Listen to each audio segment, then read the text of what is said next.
بسم اللہ الرحمن الرحیم۔ کلاس میٹرک کے طالب علم السلام علیکم۔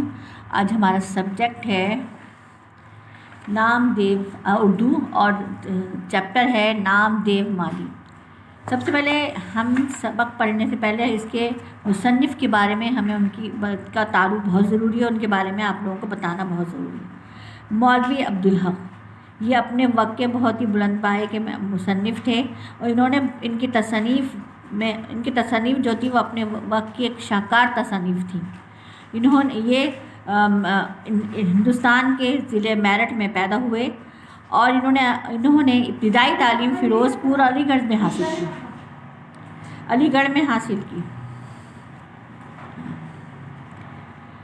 اس کے علاوہ یہ مختلف انجمن ترقی اردو کے سیکریٹری مقرر ہوئے۔ اس کے بعد آہستہ آہستہ یہ مختلف عہدے پر فائز ہوتے گئے، اور جب تقسیم ہند کے بعد جب بر صغیر کو تقسیم کیا گیا اور بر صغیر انڈیا اور پاکستان میں تقسیم ہو گیا، تو یہ تقسیم ہند کے بعد کراچی منتقل ہو گئے۔ یہاں آ کر انہوں نے انجمن ترقی اردو کی بنیاد رکھی، اور جس سے اردو کو بہت فروغ حاصل ہوا، اور اردو کی درس و تدریج ہوئی۔ پھر اس کی سیکریٹری اور بعد میں صدر بنے۔ آپ کے انتقال کے بعد آپ کو انتقال کے وقت تک صدر کے عہدے پر خدمات سر انجام دیتے رہے۔ آپ کی آخری آرامگاہ اردو کالج کراچی میں موجود ہے، اور آپ کی خدمات کے سلسلے میں آپ کو بابا اردو کا لقب دیا گیا۔ آپ کی مختلف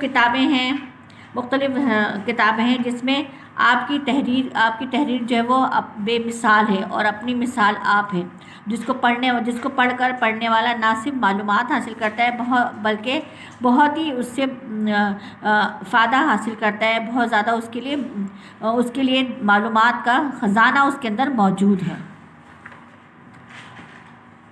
اب ہم اس سبق کے بارے میں پڑھتے ہیں جو ہماری کتاب کا سبق ہے، جو مولوی عبدالحق نے تحریر کیا۔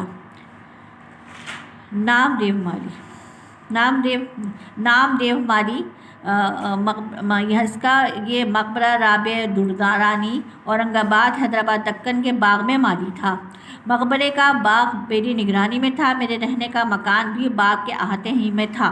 یہ مصنف بتا رہے ہیں اپنے بارے میں، جہاں انہیں نامدیو مالی سے ملاقات ہوئی۔ میں نے اپنے بنگلے کے ساتھ چمن بنانے کا کام نامدیو کے سپرد کیا۔ میں اندر کمرے میں کام کرتا رہتا تھا۔ میری میز کے سامنے بڑی سی کھڑکی تھی، اس میں سے چمن صاف نظر آتا تھا۔ لکھتے لکھتے کبھی نظر اٹھا کر دیکھتا تو نامدیو کو اپنے کام میں مصروف پاتا۔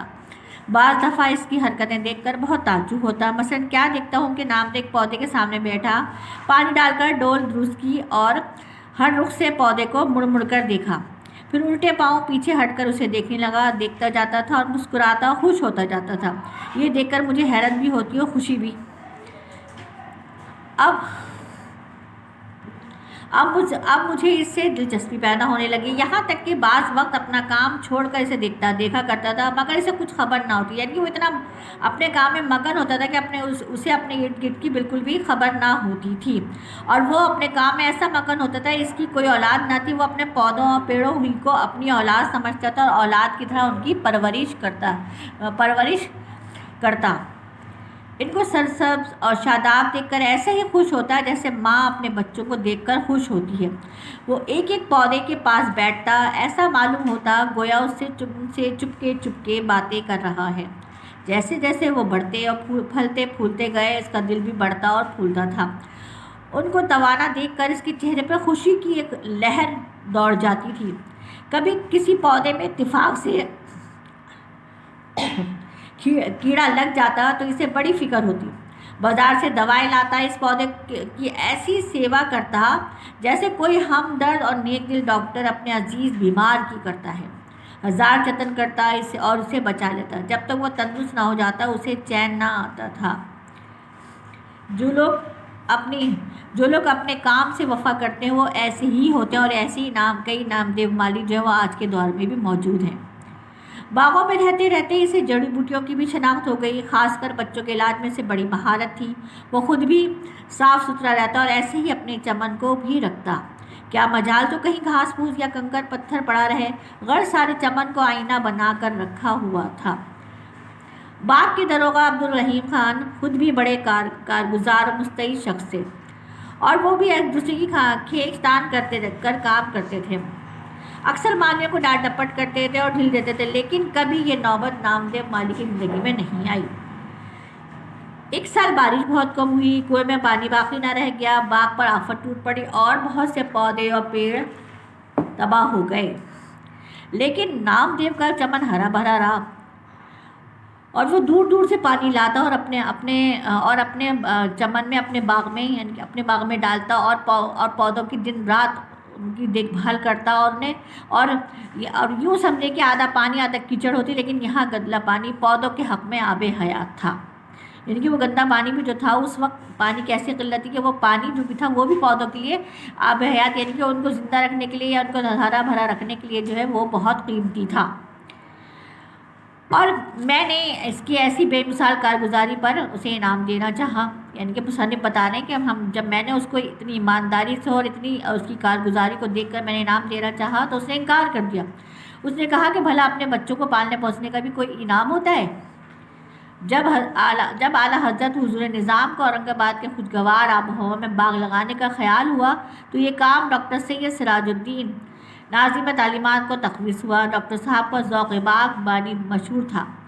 मकबरा राबिया दुर्रानी और इसके बाग जो अपनी तरतीब व तामीर के एतबार से मुगलिया बाग का बेहतरीन नमूना है, मुद्दत से वीरान और सुनसान पड़ा था। आज डॉक्टर साहब की बदौलत सरसब्ज़ शादाब और आबाद नज़र आता है। डॉक्टर साहब को आदमी परखने की में कमाल था, और नामदेव के बड़े कदरदान थे, और अपने मकबरे से शाही बाग में ले गए कई निगराकार बीसियों माली डॉक्टर साहब के शाही बाग को हकीकत में शाही बाग बनाना चाहते थे। यहाँ भी नामदेव का वही रंग था। इसने ये फ़न बागबानी की कहीं तालीम पाई थी, और ना ही इसके पास कोई सनद या डिप्लोमा था, लेकिन अपने काम की धुन जो उसको सब में नुमाया कर रही थी। एक दिन मालूम हुआ कि शहद की मक्खियों ने हमला कर दिया है। सब माली भागकर छुप गए, मगर नामदेव अपने काम में लगा रहा। इसे क्या मालूम था कि क़ज़ा इसके सर पर खेल रही है। मक्खियों का गज़बनाक झक्कड़ इस गरीब पर टूट पड़ा, इतना काटा कि वो बेदम हो गया और इसी में जान दे दी। वो बहुत सादा मिजाज, भोला भाला था। इसके चेहरे पर बशाशत और लबों पर मुस्कुराहट रहती। छोटे बड़े हर एक से झुककर मिलता। गरीब था, तनख्वाह भी कम थी, इस पर भी अपने गरीब भाइयों की विसात से बढ़ कर मदद करता था। काम से इश्ता आखिर काम करते करते इस दुनिया से रुखसत हो गया। और जो लोग अपने काम से ईमानदार होते हैं, अपने काम से वफादार होते हैं, वो सारी ज़िंदगी अपना काम इंतहाई ईमानदारी और खुलूस के साथ करते हैं और मोहब्बत से करते हैं, जिसका रंग नज़र आता है उनकी ज़िंदगी में भी और उनके जाने के बाद भी।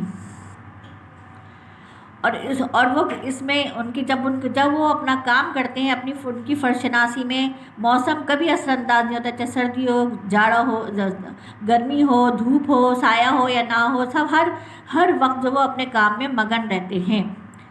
जब कभी मुझे नामदेव का ख्याल आता है तो मैं सोचता हूँ नेकी क्या है और बड़ा आदमी किसे कहते हैं।